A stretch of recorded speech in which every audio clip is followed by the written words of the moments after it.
So to start with, I'm going to talk to you a little bit about Keystone Financial, but we're really here to talk about Geodrill today. But just to give you an idea of where we came from, Keystone is a fully independent financial advisor. By independent, I mean our sole source of income is from our clients who are individual and institutional investors across Canada and now into the U.S.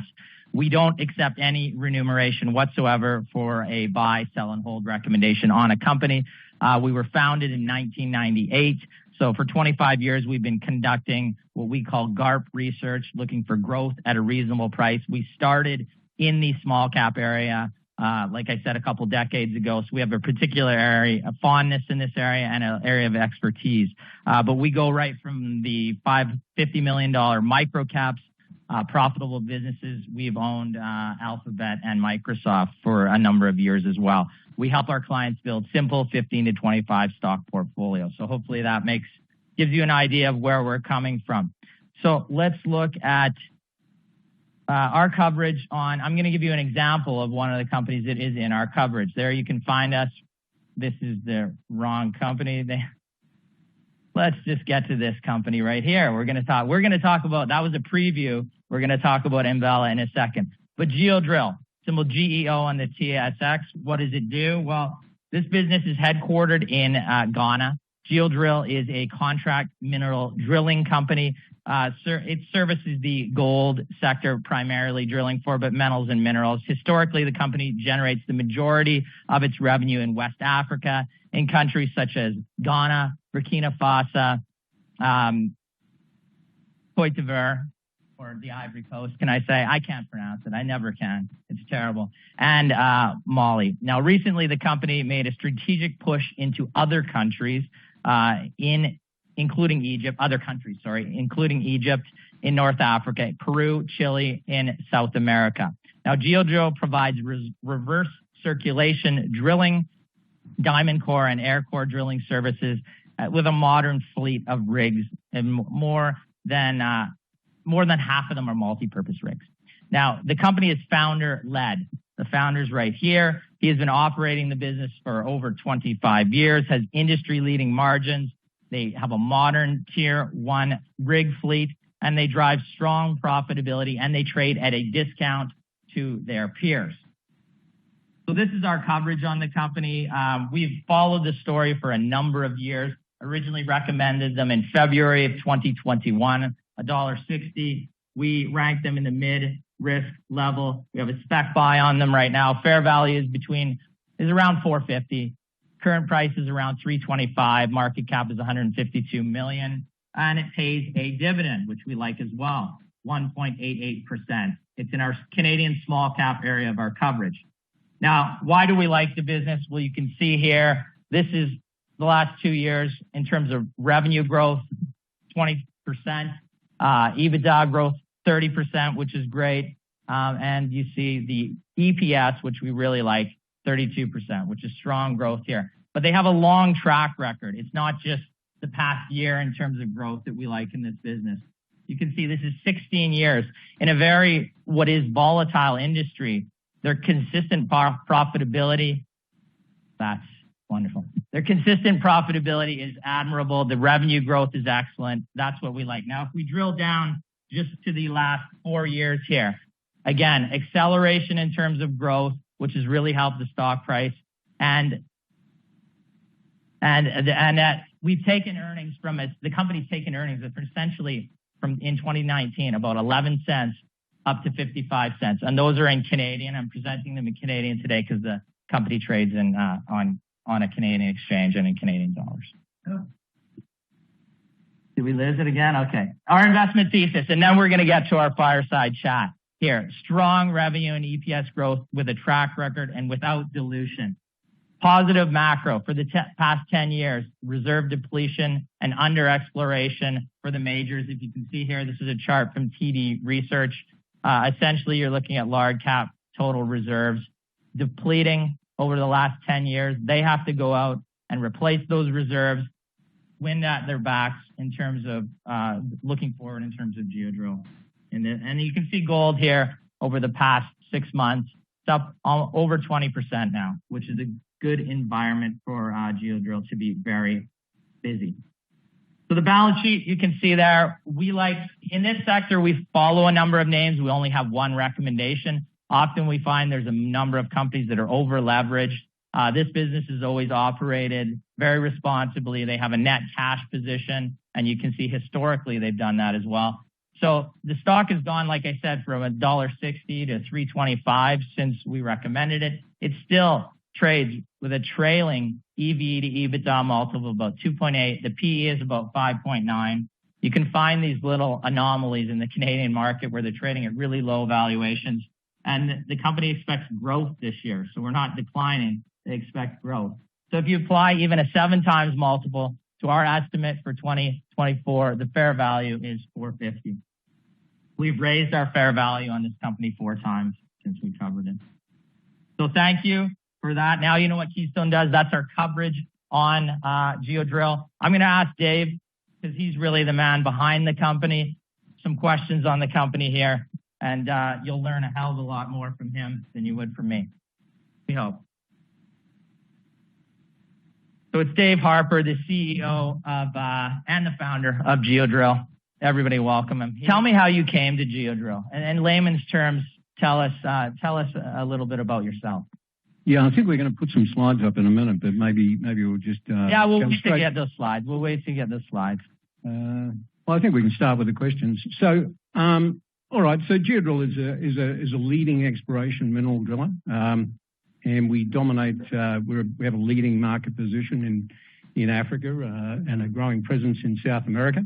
Essentially, what we are is a picks and shovels business. So we're not miners. Okay, we don't mine gold. We don't mine lithium or base metals. We are actually the picks and shovels. We're a service provider. We provide the exploration drilling services for what eventually becomes gold mines.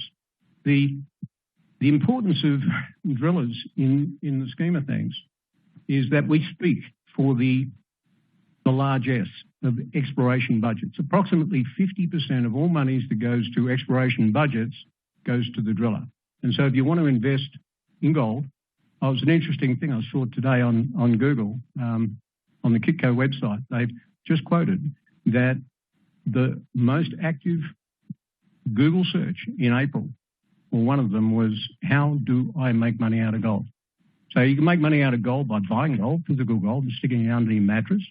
You can buy ETFs, you can buy mining companies or junior exploration companies, or you can invest in picks and shovel businesses like Geodrill. So, yeah, that's essentially it. We need the other slide. Sorry, we just got a small techo problem here. Anyway, brief history on the company. Sorry, we're trying to get the slides up here. Does anybody know how to get the slides up? I mean, they were here a second ago. So while they're doing that, so brief history on the company is I founded this company 25 years ago with one rig and one contract, and went to West Africa with hope in our hearts, and here we are, here we go. There we go. So we'll get rolling here. Sorry. Apologies.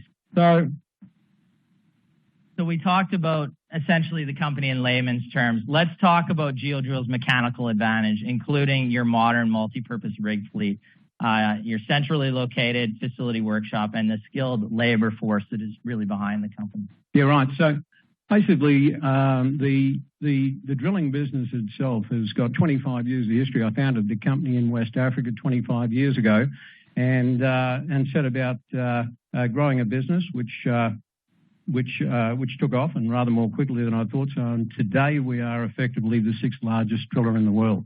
Okay, so in the midway point of that 25-year history, we took this company public on the Toronto Stock Exchange, and I sold down 60% of my position at that stage. At this point today, I own 40% of the shares in the company. I'm the largest single shareholder, and I live in West Africa. That's one of the big things that's probably a little different with this business, is I don't try and run it from some exotic place or from some nice beach in Western Australia somewhere, or, Salt Lake City. I actually live and I work at the rig face itself.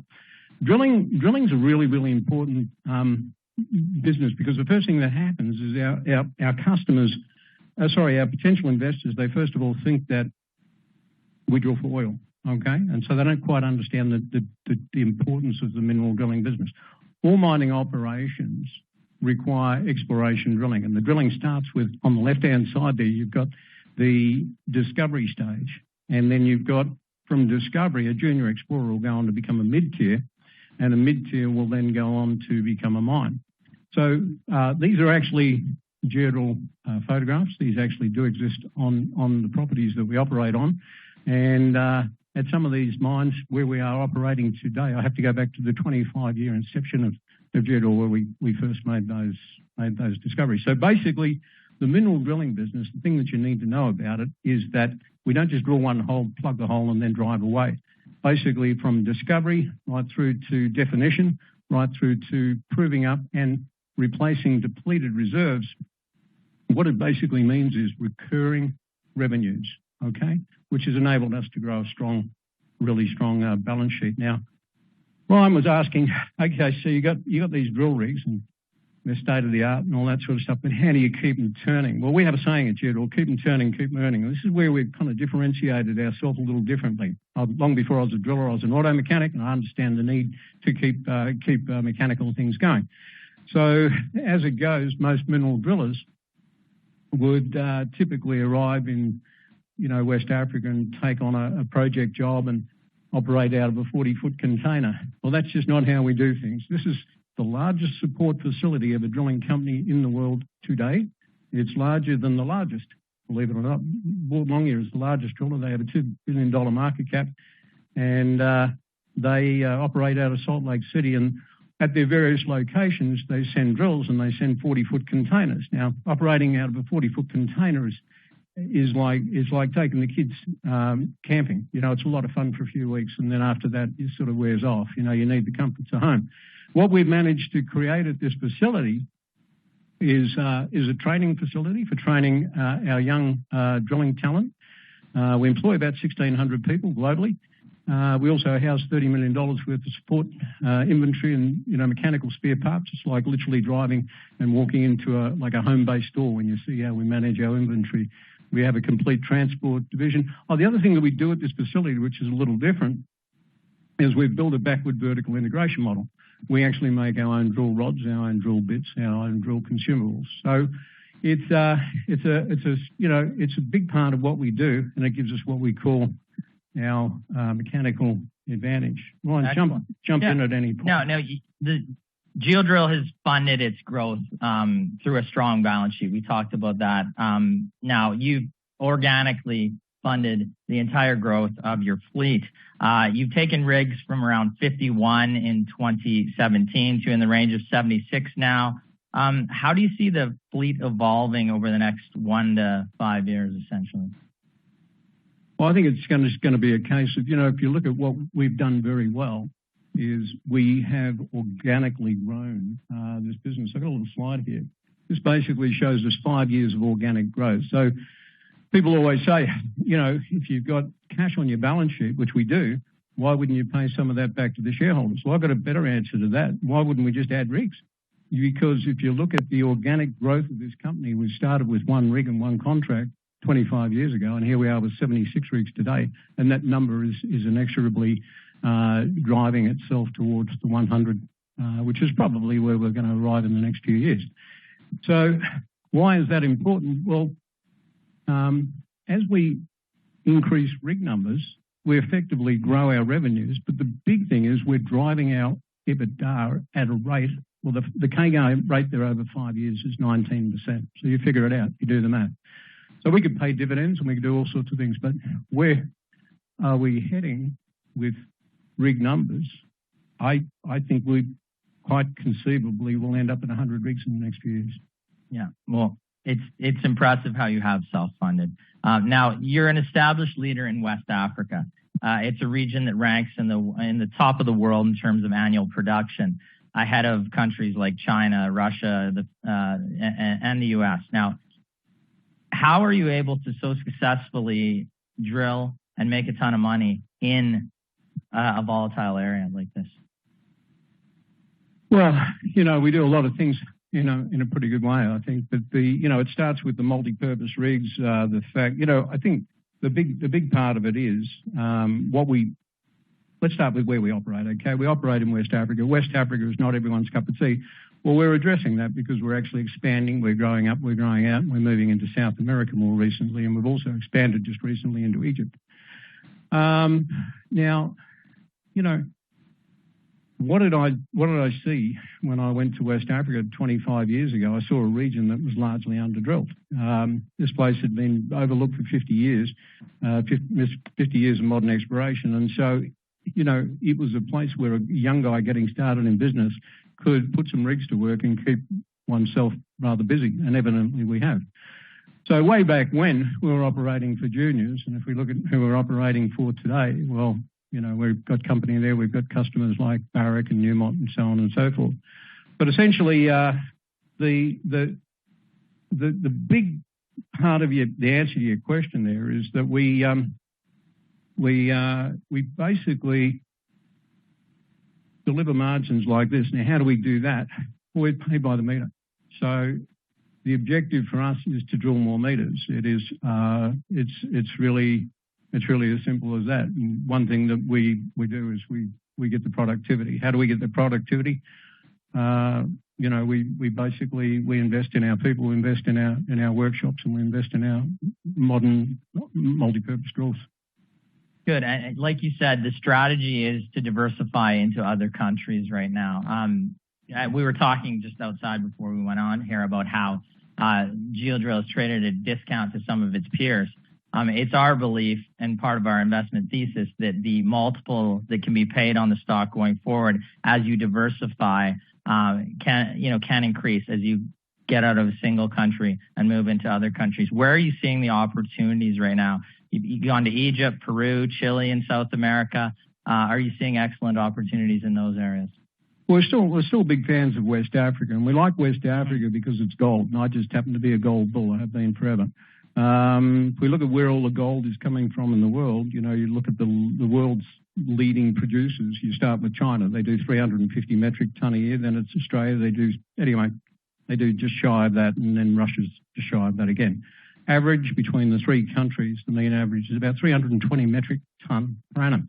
Currently, at the moment, between the 7 of the 12 West African countries, we are producing 450 metric ton.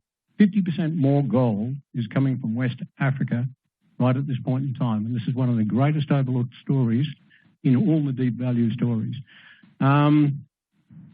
So we like China. We like South America. South America for us is not a gold play. You know, we drill for plenty of gold in West Africa. Why we like South America is it's because it's base metals. We also like copper. And so we have a growing business in South America.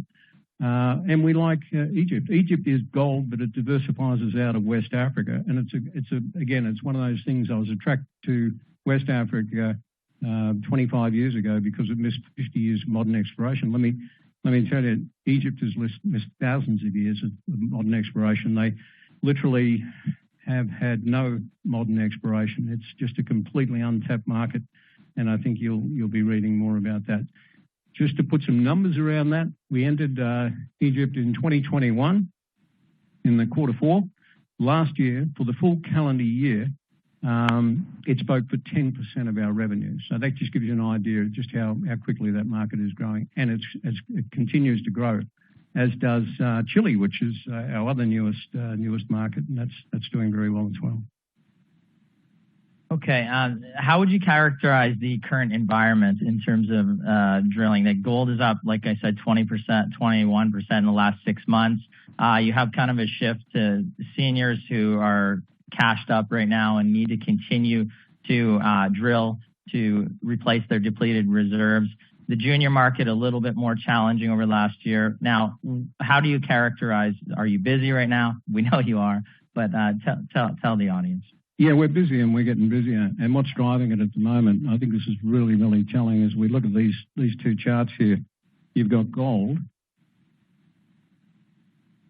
You can see the cyclical nature of gold, and you can see where we're heading. I think any chartist would look at that and tell you that's not going south anytime soon. That's going to keep going up there. But then as we draw down into the macros here, and this is a Bloomberg chart, this shows us the central bank purchasing of gold in the quarters, okay? The last 2 quarters, 3x, okay? And this current quarter is similar. Now, who's doing all that buying?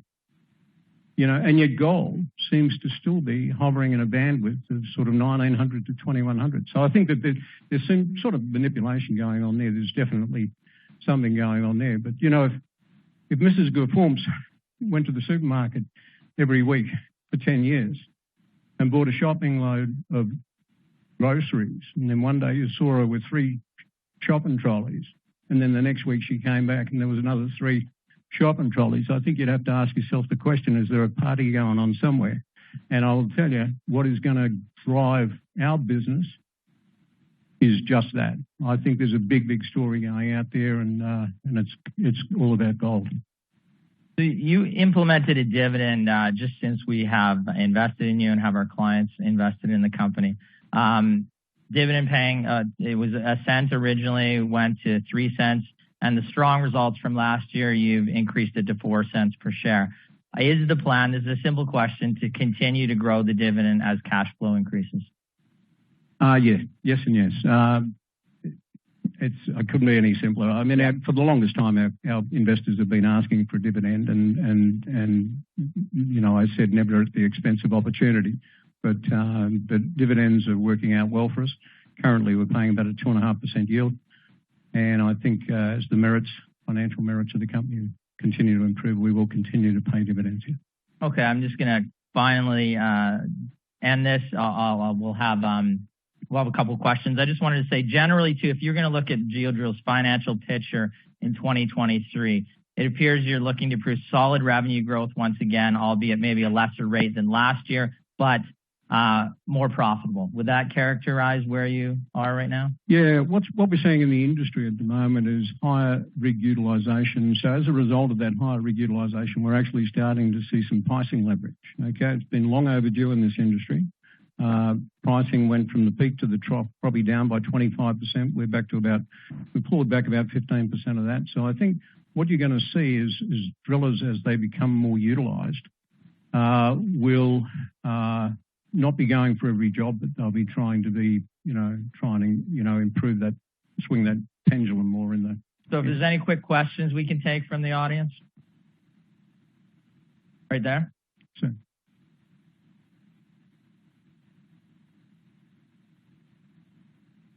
Well, it's a good question, because Africa is not a country. It's made up of 54 countries. And I think at any one point in time, one of those countries is going to be blotting their copybook for sure. I think as recently as a couple of days ago, you would have been reading there's a few problems going down in Sudan at the moment. We don't operate in Sudan. You know, we do a country risk assessment before we enter any region, and we do not operate where we're not comfortable. There's one region that we're not comfortable at the moment, which we're currently exiting. But for the most part, I'm comfortable in all the other places that we work. I work in Ghana. My kids grew up there, went to school there, and there's nothing wrong with Africa. Actually, you know, fortune favors the brave. So if you want to make good money and good margins, you have to go to these far away sort of places and sort of venture down some of these pothole tracks. We had a question here too. I can pull you up there quickly. Yes, and I mean no. The rigs drill. We use the same rig to drill for copper, to drill for gold, to drill for lithium, zinc, any of those base metals. We even use these rigs to drill hydrogen, if you can believe it or not. They're very, very versatile. For that reason, they're always utilised. So utilisation drives profitability. Yeah. Okay. We don't have time for anything else? Okay. Dave will be out. If anybody wants to ask him a question, I'm sure Dave can go out front and answer a question that way. Okay. Thank you, everybody. Thank you very much.